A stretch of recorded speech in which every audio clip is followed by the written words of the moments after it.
கல்குவாரி நடத்துறதுல என்ன விஷயம்னு சொன்னால், உங்களுக்கு அலோ பண்றது எவ்வளோ அடி, அதிகபட்சம் 10 மீட்டர் கொடுப்பாங்க, 30 அடி, 5 தான் சாதாரணமாக கொடுப்பாங்க, அந்த ஏரியாவை பொறுத்து 10. அப்படி அடியில் எடுக்கணும்னா என்னன்னா ஸ்டெப்பாக படிப்படியாக வெட்டுவாங்க இறங்கி போகிறதுக்கு. அப்படி இல்லாமல் இருந்து போனதுனால தான், இந்த வெர்டிகலாக எடுத்ததுனால தான் இந்த இடத்துல அந்த 4 பேர் செத்து போனது. இதில் எவ்வளவு அந்த 30 அடி, அதிகபட்சம் 30 அடியை தாண்டி எவ்வளவு எடுக்கிறாங்கன்னு எளிதாக புரிஞ்சுக்கணும்னா, மெட்ராஸில் தண்ணி கஷ்டம் வந்தால் மாங்காடு பக்கத்தில் ஒரு பழைய கல்குவாரியில் மண்ணு தண்ணி தேங்கும். ஏன்னா அவங்க அவ்வளவு 100 அடிக்கு மேல எடுத்திருக்காங்க. அந்த தண்ணியை மெட்ராஸ்க்கு சப்ளை பண்ணுவாங்க. அப்படி தோன்றாங்க. ஸோ இது தோன்றப்ப ஒன்று தடை செய்யப்பட்ட வெடிகுண்டுகளை யூஸ் பண்ணுவாங்க, 2வது கல்தூசி ஊரெல்லாம் பரவும். ஸோ இதை எதிர்த்து இவங்க கருத்து கேட்பு கூட்டம், ஏன்னா திருப்பி நடத்துறாங்களே, சட்டவிரோதமாக சட்டத்திற்கு உட்பட்டு நடத்துறாங்களேன்னு கேட்டால்,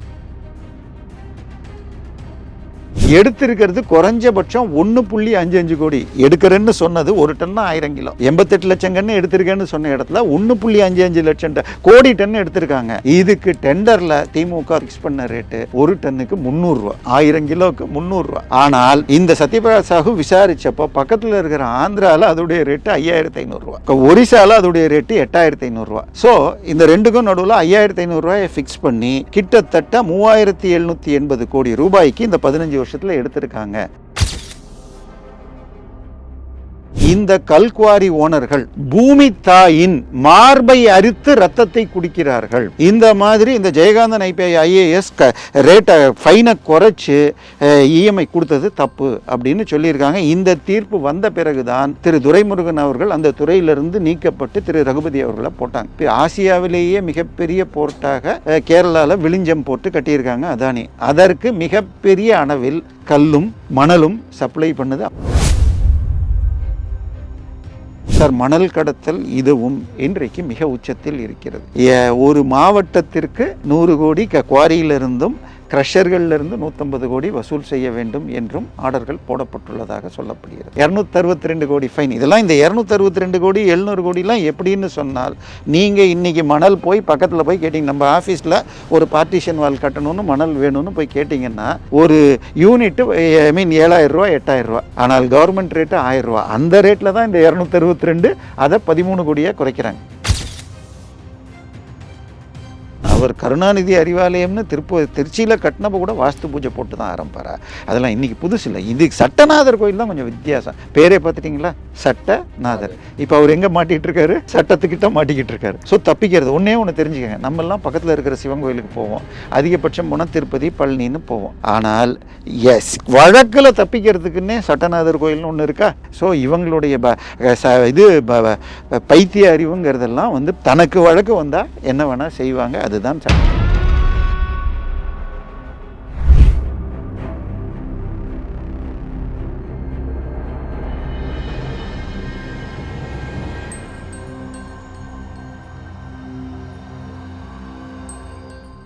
ரியலோ நண்பர்களுக்கு வணக்கம். அரசியல் அதிர்வு நிகழ்ச்சியில் இன்று தேவப்பிரியா அவர்கள் இணைந்திருக்காங்க. வணக்கம் சார். வணக்கம் சார். திருநெல்வேலி மாவட்டத்தில் இந்த கல்குவாரிகளுக்கெல்லாம் அறப்போர் இயக்கம் கருத்தரங்கு கூட்டம் ஒன்று நடத்துறாங்க. இதுல மூத்த வழக்கறிஞர்களை தாக்கப்பட்டதாக ஒரு செய்தி வந்திருக்கு. இதன் பின்னணி என்ன சார்? அதாவது 2022 ஒரு கல்குவாரியில் விபத்து நடந்து 4 பேர் செத்து போறாங்க. அதாவது தருவை ஊராட்சி அடைமிதியான் குளம்ங்கிற இடத்துல இருக்கிற ஒரு கல்குவாரியில் உடனடியாக அது வைரலாக அன்னைக்கு கலெக்டராக இருந்த விஷ்ணு என்பவர் உடனடியாக இவரை அழைத்து அந்த துறை அதிகாரியை அழைச்சு இங்கே எத்தனை கல்குவாரி நடக்குது, எல்லாம் ஒழுங்காக பண்ணுறாங்களான்னு பார்த்தா 53 குவாரிகளில் அனுமதிக்கப்பட்டதை விட அதிகமாக அள்ளுகிறார்கள் அப்படின்னு வருது. அதை உடனே இது பண்ணி இதை கம்ப்ளீட்டாக பேன் பண்ணிட்டார், அவர் தடை பண்ணிட்டார். இதன் பிறகாக இது வேறொரு அதிகாரியை அனுப்பி இதில் எவ்வளவு நஷ்டம்னு பார்த்தா ஒரு 24 மொத்தம் 54 53 நடந்திருந்தது. ஆனால் ஒரு பகுதியை மாத்திரம் எடுத்துகிட்டு ஒரு 24 குவாரியில் 700 கோடிக்கு மேலாக அனுமதிக்கப்பட்டதை விட அதிகமாக எடுத்திருக்காங்க அப்படின்னு சொல்லி இதற்கு 262 கோடி ரூபா ஃபைன் போடுறாங்க. ஆனால் சீல் தான் வச்சுருக்கு. அப்பொழுது ஒரு மீட்டிங் நடக்குது. இது மாவட்ட கலெக்டர் அதே விஷ்ணு, அதோடு அங்கே கூட யார் உட்கார்ந்துருக்காங்கன்னு சொன்னால் தமிழகத்தின் உயர்ந்த மனிதன் அப்பாவு. ஏன்னா இது எல்லாமே ராதாபுரம்னு அவருடைய தொகுதி ஏரியாவில் வருது. அதன் பிறகு திருநெல்வேலியுடைய போன முறை எம்பியாக இருந்த ஞான திரவியம், இப்போ அவருக்கு சீட்டு கொடுக்கல, காங்கிரஸ் கொடுத்துட்டாங்க அந்த இடத்த. ஸோ எம்பி உள்ளூர் எம்எல்ஏ மற்றும் சபாநாயகர் இவங்க 2 பேரும் சார் கல்குவாரிலாம் மூடி வச்சிருக்கீங்க, அங்கே எத்தனை பேருக்கு வேலை இல்லாமல் போச்சு, எங்களுக்கு கஷ்டமாக இருக்குது, திறக்க சொல்லுங்கள் சார். சார் அதெல்லாம் விசாரிச்சுட்டு இருக்கோம், சட்டப்படி நடக்கும், ஃபைன் போட்டிருக்கோம், கட்டினா திறக்கலாம். அதெல்லாம் முடியாது. இல்லை சார் நான் விசாரித்து பண்ணுறேன். இவங்க என்ன பேசினாலும் அவர் விட்டு கொடுக்கல. உடனே இங்கே யார், கனிம வளத்துறை அமைச்சர் துரைமுருகன், மிக மூத்த அமைச்சர், அவர்கிட்ட போகிறாங்க. அவர் என்ன பண்ணுறார், ஜெயகாந்தன் ஐஏஎஸ்னு ஒருத்தர் அனுப்புகிறார். அவர் என்ன பண்ணுறாரு, நீங்கள் ஃபோனை வாங்குறீங்க, 10,000 ரூபா ஆகுது, உங்கள்கிட்ட காசு இல்லைன்னா என்ன பண்ணுவீங்க, இஎம்ஐயில் வாங்குவீங்க. அவர் என்ன பண்ணுறாரு, இந்த 262 கோடி ஃபைன் போட்டதை வெறும் 13.6 கோடியாக குறைச்சிட்டு அதையும் இஎம்ஐயில் கட்டுறதுக்கு கொடுத்து திறக்க விட்டுறாரு. இன்னைக்கு வரைக்கும் அந்த வழக்கு நடக்கலை. கல்குவாரி நடத்துறதுல என்ன விஷயம்னு சொன்னால், உங்களுக்கு அலோவ் பண்ணுறது எவ்வளோ அடி, அதிகபட்சம் 10 மீட்டர் கொடுப்பாங்க, 30 அடி, 5 தான் சாதாரணமாக கொடுப்பாங்க, அந்த ஏரியாவை பொறுத்து 10. அப்படி அடியில் எடுக்கணும்னா என்னென்னா ஸ்டெப்பாக படிப்படியாக வெட்டுவாங்க, இறங்கி போகிறதுக்கு. அப்படி இல்லாமல் இருந்து போனதுனால தான், இந்த வெர்டிகலாக எடுத்ததுனால தான் இந்த இடத்துல அந்த 4 பேர் செத்து போனது. இப்போ இதில் எவ்வளவு அந்த 30 அடி, அதிகபட்சம் 30 அடியை தாண்டி எவ்வளவு எடுக்கிறாங்கன்னு எளிதாக புரிஞ்சுக்கணுன்னா, மெட்ராஸில் தண்ணி கஷ்டம் வந்தால் மாங்காடு பக்கத்தில் ஒரு பழைய கல்குவாரியில் தண்ணி தேங்கும். ஏன்னா அவங்க அவ்வளவு 100 அடிக்கு மேலே எடுத்திருக்காங்க, அந்த தண்ணியை மெட்ராஸுக்கு சப்ளை பண்ணுவாங்க, அப்படி தோன்றாங்க. ஸோ இது தோன்றப்ப ஒன்று தடை செய்யப்பட்ட வெடிகுண்டுகளை யூஸ் பண்ணுவாங்க, 2வது கல்தூசி ஊரெல்லாம் பரவும். ஸோ இதை எதிர்த்து இவங்க கருத்து கேட்பு கூட்டம், ஏன்னா திருப்பி நடத்துகிறாங்களே, சட்டவிரோதமாக சட்டத்திற்கு உட்பட்டு நடத்துகிறாங்களேன்னு கேட்டால் ஆரம்பித்து நடக்குது. ஒரு 5-6 பேர், அதில் பெரும்பாலானோர் வக்கீலுங்கிறார். திரு அரப்போர் ஜெயராமன் நண்பர் நம்ம சேனலில் பலமுறை வந்திருக்காரு. அவர் வந்தவர்கள் வக்கீல்னு வேற சொல்கிறார். அவர்கள் நடந்துட்டு இருக்கிறப்ப திரு சுரேஷ்னு ஒருத்தர் அங்கே மூத்த வழக்கறிஞர், அவரை சேரால் பின்னாலேருந்து அடிக்கிறாங்க. அவர் ட்ரீட்மெண்ட் எடுத்துட்டு இருக்காரு. இது அத்தனையும் டிவியில் ரெக்கார்டிங்கும் ஆயிருக்கு. அடித்தவர்கள் யார் சார்? இது எல்லாமே அதாவது அவர்கள் வந்தவர்கள், நீங்க வெறும் மக்கள் சைடு தான் பாக்குறீங்க, கல்குவாரி உரிமையாளர் சங்கம் சார்பாக நாங்கள், அப்போ உங்களுடைய உரிமையாளர்கள் சங்கத்தின் சார்பாகன்னு சொல்றேன். அப்போ உங்களோடத சொல்லுங்கன்னா சொல்லாம தாக்கியிருக்காங்க. இப்ப என்னன்னா, இந்த சுரேஷ் யாரு, நம்பர் 1 முதல்ல அவர் மூத்த வழக்கறிஞர். இன்னொரு வழக்கில் இதை நம்ம பேசியிருக்கோம்னு நினைக்கிறேன், அதாவது தூத்துக்குடி, திருநெல்வேலி, கன்னியாகுமரி இந்த 3 மாவட்டத்திலையும் அதாவது பீச் சாண்ட், அதில் சில அணு பார்ட்டிகல்ஸ் இருக்கு, நியூக்ளியர் பார்ட்டிகல்ஸ். 1000 கிலோவை சலிச்சிங்கன்னா உங்களுக்கு 1/4 கிலோ கூட கிடைக்காது, அவ்வளோதான் கிடைக்கும். ஆனால் அதுக்கு மதிப்பு இருக்கு. இன்னைக்கு உலகத்தையே சீனா ஆட்டி வச்சிட்டு இருக்குன்னு சொன்னால் எங்கிட்ட ரேர் எர்த் மினரல்ஸ் இருக்குங்கிறது தான். ஸோ இந்த மாதிரி பீச் சாண்டை எடுக்கலான்னு 98 கான்ட்ராக்ட் கொடுக்கப்பட்டது. 98 யார் ஆட்சியில் இருந்தான்னு உங்களுக்கு தெரியும். 2011 திமுக நடுவில் ஒரு 5 வருஷம் ஜெயலலிதா ஆட்சி. இன்னும் சொல்ல போனால் அந்த கான்ட்ராக்ட் எடுத்தவர் விவி மினரல்ஸ் என்ற வைகுண்டராஜன். திமுகவோடு எவ்வளவு நட்பு இருந்தாரோ அதே மாதிரி அதிமுகவோட நட்பில் இருந்தவர் தான் அவர். அதன் பிறகு திமுக வந்த பிறகு திருப்பி இந்த பக்கம் போய்கிட்டார். ஏன்னா 2004க்கு பிறகாக மத்தியிலையும் அவங்க ஆட்சி, இங்கே 2006 வந்துச்சு. ஸோ 12 அங்கே இருந்த ஒரு கலெக்டர் மிகப்பெரிய அளவில் எழுதுகிறார், மிக எக்கச்சக்கமாக இவர்கள் கொள்ளையடிச்சிருக்காங்க, இதை தடுக்கணும்னு. ஜெயலலிதா அடுத்த நாளே அந்த கலெக்டரை டிரான்ஸ்ஃபர் பண்ணாங்க. ஆனால் ஒரே ஒரு நல்ல வேலை பண்ணது, ஒரு மூத்த ஐஏஎஸ் அதிகாரியை வச்சு எவ்வளவு எடுத்திருக்காங்கன்னு பார்க்க சொன்னாங்க. அந்த கம்பெனி நான் எடுத்ததுன்னு சொல்லி கவர்மெண்ட்டுக்கு சொன்னது 88 லட்சம் டன். ஆனால் இவர் யாருன்னா, சத்யபிரகாஷ் சாகு இன்ஜினியரிங் முடிச்சுட்டு அதுக்கு பிறகு ஐஏஎஸ் படித்தார். அவர் இன்ஜினியரிங் படித்தப்போ நம்ம இந்த சர்வே, நம்ம சிவில், அவர் ஐ திங்க் எலக்ட்ரானிக்ஸ் தான் நினைக்கிறேன், ஆனாலும் சிவிலெல்லாம் சர்வே எடுத்துக்கிட்டு எவ்வளோ ஆழத்துக்கு எவ்வளோ தூரம்லாம் அதெல்லாம் நானும் பண்ணி பார்க்குறேன்னு போய் அளந்து பார்த்துட்டு எடுத்திருக்கிறது குறைஞ்சபட்சம் 1.55 கோடி. எடுக்கிறேன்னு சொன்னது ஒரு டன்னா 1000 கிலோ. 88 லட்சம் கன்று எடுத்திருக்கேன்னு சொன்ன இடத்துல 1.55 லட்சம் கோடி டன் எடுத்திருக்காங்க அப்படின்னாங்க. இதுக்கு டெண்டரில் திமுக 98 ஃபிக்ஸ் பண்ண ரேட்டு ஒரு டன்னுக்கு 300 ரூபா, 1000 கிலோவுக்கு 300 ரூபா. ஆனால் இந்த சத்யபிரகாஷ் சாகு விசாரித்தப்போ பக்கத்தில் இருக்கிற ஆந்திராவில் அதோடைய ரேட்டு 5500 ரூபா, ஒரிசாவில் அதோடைய ரேட்டு 8500 ரூபா. ஸோ இந்த ரெண்டுக்கும் நடுவில் 5500 ரூபாயை ஃபிக்ஸ் பண்ணி கிட்டத்தட்ட 3780 கோடி ரூபாய்க்கு இந்த 15 வருஷத்தில் எடுத்திருக்காங்க. இதை கலெக்ட் பண்ணணும் அப்படின்றாங்க. இந்த கமிட்டி 2012-13 போடப்பட்டு 15 16 கொடுக்குறாங்க. அப்புறம் உள்ளூரில் வழக்கு நடக்குது. 17 நடக்கிற வழக்கு 20க்கு வர்றப்ப கோர்ட் என்ன பண்ணுறாங்க, ஒரு மூத்த வழக்கறிஞரை நீதிமன்றத்திற்கு உதவும் அதிகாரி அப்படின்னு போட்டவர் தான் இந்த சுரேஷ். அவர் என்ன பண்ணுறாரு, இவங்க குடோன்லலாம் போய் பார்த்தா மத்திய அரசு கண்ட்ரோலில் இருக்கிற குடோனில் பாதி ஸ்டாக் வெளியில் போயிருக்கு, கொஞ்சம் உள்ளேயும் வந்திருக்கு. அதாவது அவங்க சீலில் இருக்கிற இந்தியன் ரேர் எர்த் மினரல்ஸ் லிமிடெடுடைய ஸ்டாக்கில் இருக்கிறதுலேருந்து இந்த விவி மினரல்ஸ் எடுத்தும், இன்னொன்று அங்கே இருக்கிற ஸ்டாக்கை டெஸ்ட் பண்ணால் அதில் 0.25%க்கும் அதிகமாக தோரியம் இருந்திருக்கு.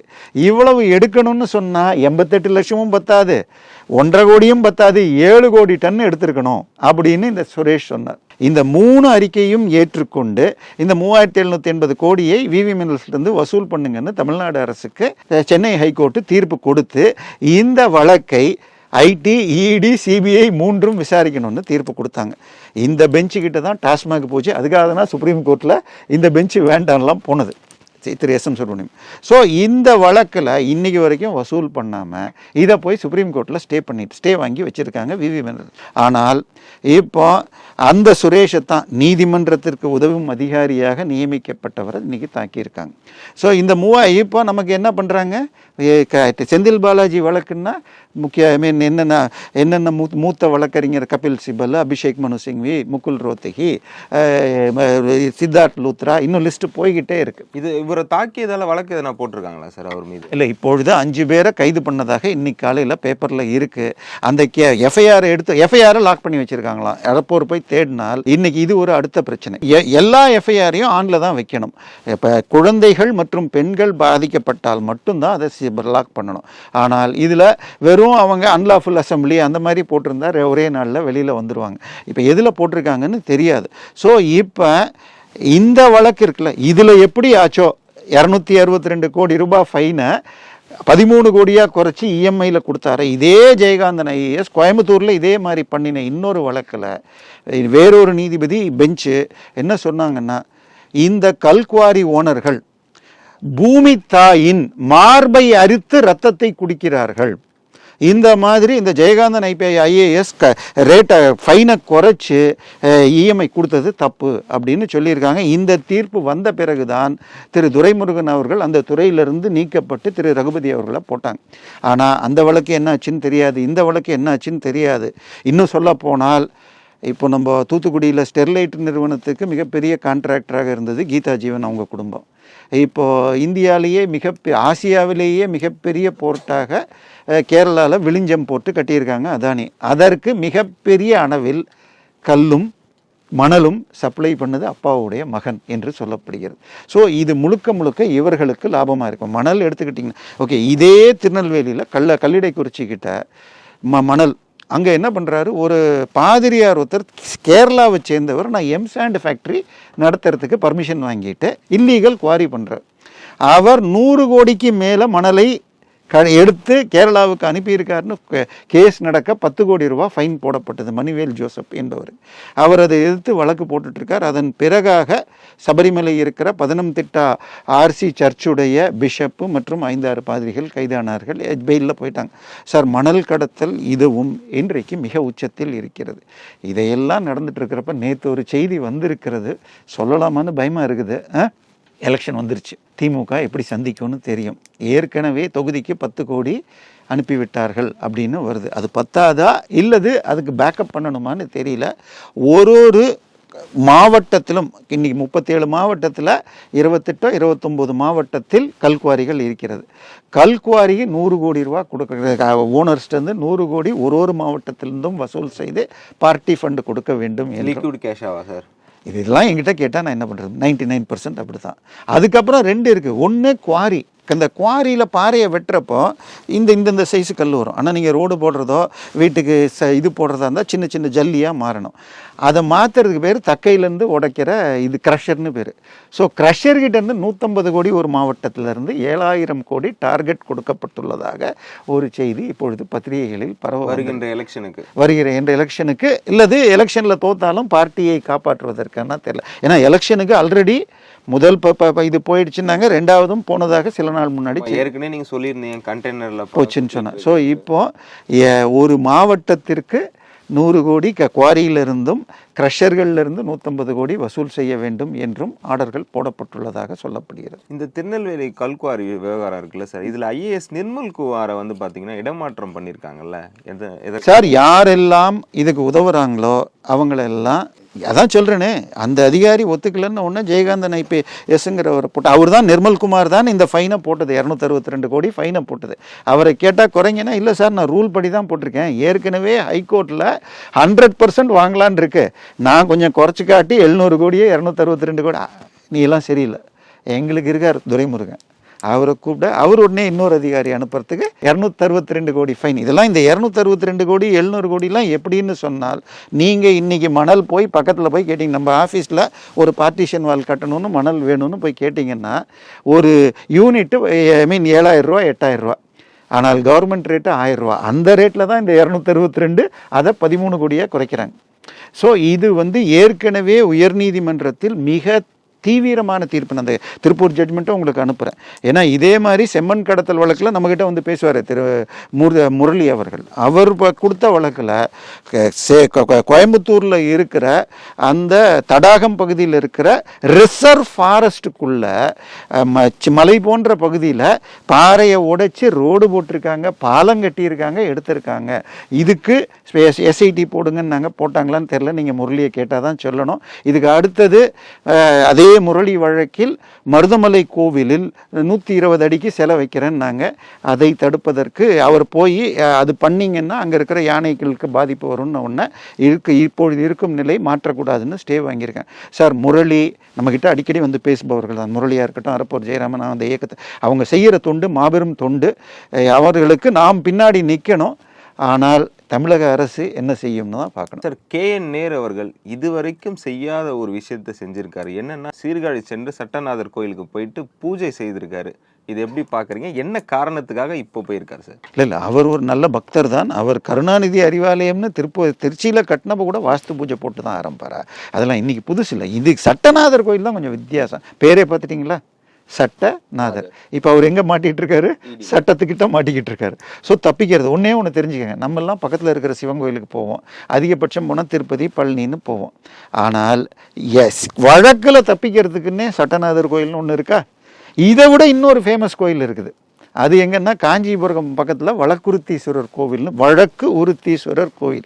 அங்கே போய் நீங்கள் வேண்டிக்கிட்டால் உங்கள் வழக்குலேருந்து தப்பிக்கலாம். இதில் தப்பிக்கிறதுக்கு கிட்டத்தட்ட 2 வருடத்திற்கு மாதமோ இல்லை வாரமோ போய் கனிமொழி அவர்கள் ஜெயிலில் இருந்த காலகட்டத்தில் வசந்தி ஸ்டான்லி அப்படிங்கிற ஒரு பின்னாளில் அவங்க ராஜ்யசபா MP ஆனாங்க.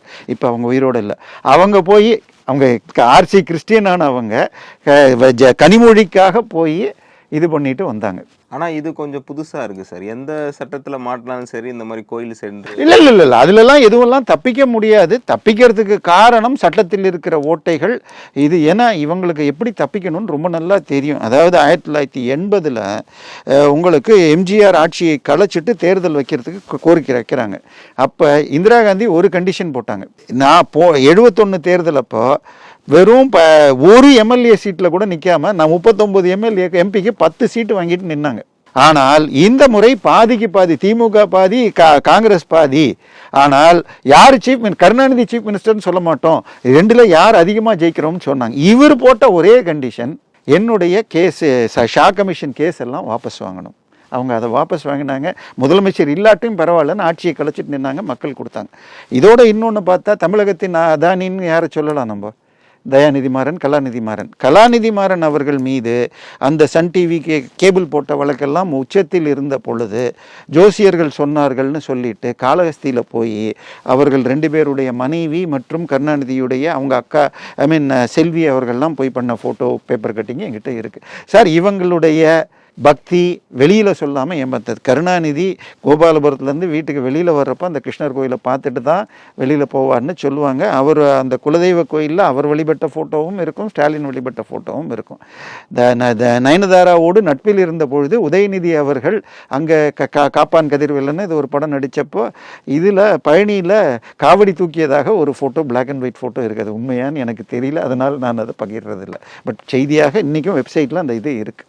ஸோ இவங்களுடைய இது பைத்திய அறிவுங்கிறதெல்லாம் வந்து தனக்கு வழக்கு வந்தால் என்ன வேணால் செய்வாங்க. அதுதான் சட்டநாதர் சந்திப்பு. அவர் கூட நான் தப்பு சொல்ல மாட்டேன். ஆனால் கனிமொழிக்காக வழக்கு திருசர் போனாங்கிறதா என்னால் ஏற்றுக்க முடியல. பேரூர் சிவன் கோயிலில் வந்து அறநிலைத்துறை வந்து ஆள் எடுக்கிறாங்க. இதற்கு வந்து பார்த்தீங்கன்னா ஈவேரா பெரியாரை குறித்து ஒரு கேள்வி கேட்குறாங்க. எதற்காக இந்த இடத்துல வந்து ஈவேர் பெரியார் அவர்கள் வந்தாங்க சார்? இல்லை, இதில் 2 விஷயம் இருக்குது. ஒன்று வந்து இந்து சமய அறநிலைத்துறை நடத்துது இன்டர்வியூவில் இந்த மாதிரி கேள்வி கேட்டாங்கன்றாங்க. இன்னொன்று ஈவே ராமசாமியாரை பற்றி கேட்டிருக்காங்கங்கிறாங்க.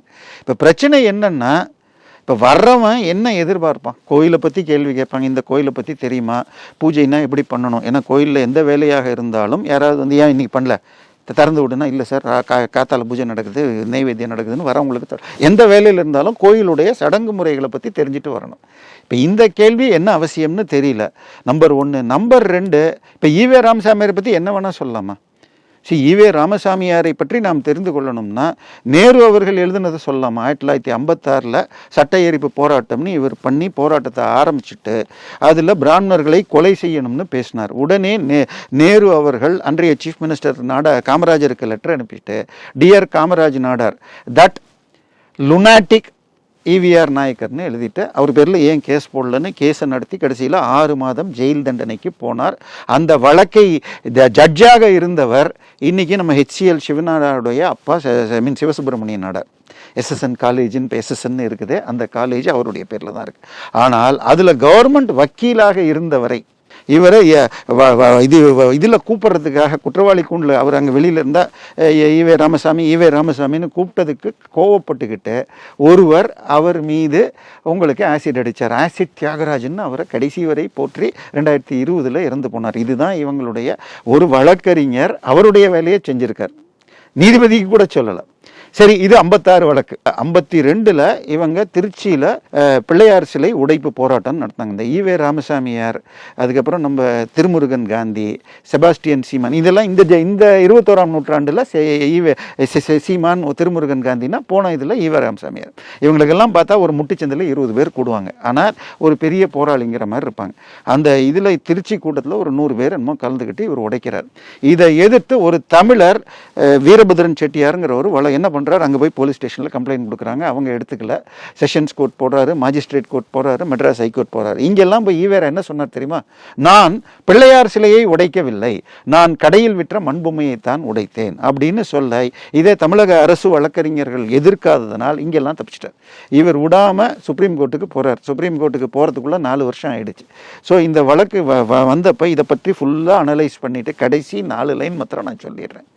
If the accused has done so, to put it lightly, is madness. EV ராமசாமியார் இது போல செய்திருந்தால் அவருடைய பேச்சும் செயலும் பைத்தியக்காரத்தனமானது அல்லது மடத்தனமானது. இதை சொல்லாம அடுத்தது இதில் இன்னொன்று என்ன சொன்னாங்க, அவர் என்ன சொன்னார், கடையில் விற்ற பொம்மையை தான் எரிச்சேன்னு சொன்னார்.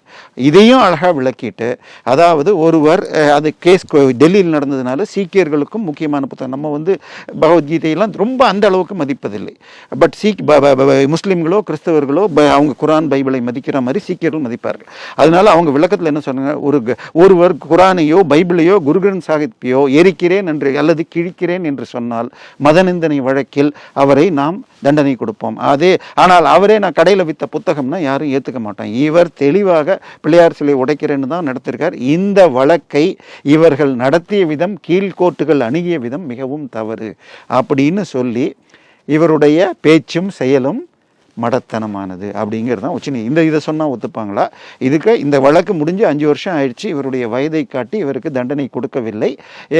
மீண்டும் தொடர்ந்தால் மாநில அரசு சட்டம் ஒழுங்கு நடக்கப்படி எடுக்கலாம் நாங்கள். இப்போ இதெல்லாம் சொன்னால் ஒத்துப்பாங்க. இதெல்லாம் கூட பரவாயில்லைங்க, பழைய விஷயம், பல பேருக்கு தெரியாது. என்னை போல் சில பேர் வேணால் ஞாபகம் வச்சுட்டு சொல்லுவாங்க. ஆனால் ஒரு 3 மாதம் முன்னாடிங்க TNPSCயில் ஒரு கேள்விங்க. அவர் முதல்ல இருந்த கட்சி நீதி கட்சி, அதுக்கப்புறமாக திராவிடர் கழகம் வந்து மாறிச்சு. இந்த நீதி கட்சி தான் 1928-29 என்னமோ தேர்தல் நடத்துகிறாங்க. அப்போ ஒத்துழையாமை இயக்கம்லாம் இருந்ததுனால காங்கிரஸ் போட்டி போடல. காங்கிரஸ் போட்டி போடாதனால இவங்க ஜெயிச்சு, அதுவும் முழுசாக ஜெயிக்கல, கூட்டணியில் ஆட்சி அமைக்கிறாங்க. அப்போ கொண்டு வரப்பட்டது தான் இப்போ நீங்கள் சொல்கிற இந்து சமய அறநிலைத்துறை. இப்போ TNPSCயில் என்ன கேள்வி, நீதி கட்சியை பற்றி கீழுள்ள 4 குறிப்புகளில் எதுவோ அல்லது எல்லாமோ சரியா அப்படின்னு கேள்வி. மேலே ஃபஸ்ட்டு இங்கிலீஷில் இருக்குது, கீழே தமிழில் இருக்குது. இங்கிலீஷில் Justice Party ruling brought Hindus Religious and Endowment Act, இதில் தப்பு இல்லை. கீழே தமிழில் என்ன இருக்குது, நீதி கட்சியின் ஆட்சி இந்து சமயத்தை ஒழிப்பதற்காக இந்து சட்டம் கொண்டு வந்ததுன்னு கொடுத்துருக்காங்க. இது உங்களுக்கு அந்த இந்த கொஸ்டின் பேப்பரை அனுப்புகிறேன், தயவுசெய்து மக்களுக்கு காட்டுங்க. சார் இங்கே என்ன சார் நடக்குது? இந்த கொஸ்டின் பேப்பரை, அதாவது கொஸ்டின் பேப்பரை சீக்கிரட்டாக வைக்கணும், ஆனால் ஒரு 4 பேராவது படிக்கணும்ல. இது எப்படி இங்கிலீஷில் கரெக்டாக இருக்குது, தமிழில் தப்பாக இருக்குது. அப்போ இங்கிலீஷ்லேருந்து டிரான்ஸ்லேட் கூகுளில் டிரான்ஸ்லேட் பண்ணால் கூட இந்து ரிலீஜியஸ் அண்ட் என்டோன்மெண்ட் போர்டை எந்த கூகுள் டிரான்ஸ்லேட்லையும் இந்த மாதிரி வராது.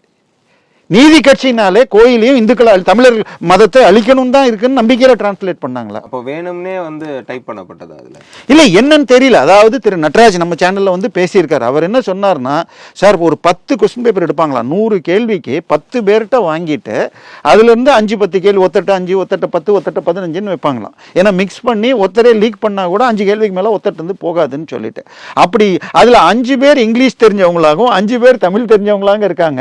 இவங்களாக டிரான்ஸ்லேட் பண்ணியிருக்காங்க. ஸோ கொஞ்சம் கூட அறிவில்லாதவர்கள் எப்படி இது மாதிரி இது ஒரு கேள்வி இல்லை, பல கேள்விகள் கேட்டிருக்காங்க. ஸோ இந்த மாதிரி சார் இன்னொன்று, டிஎன்பிஎஸ்சியில் தமிழ் தேர்வு கம்பல்சரி.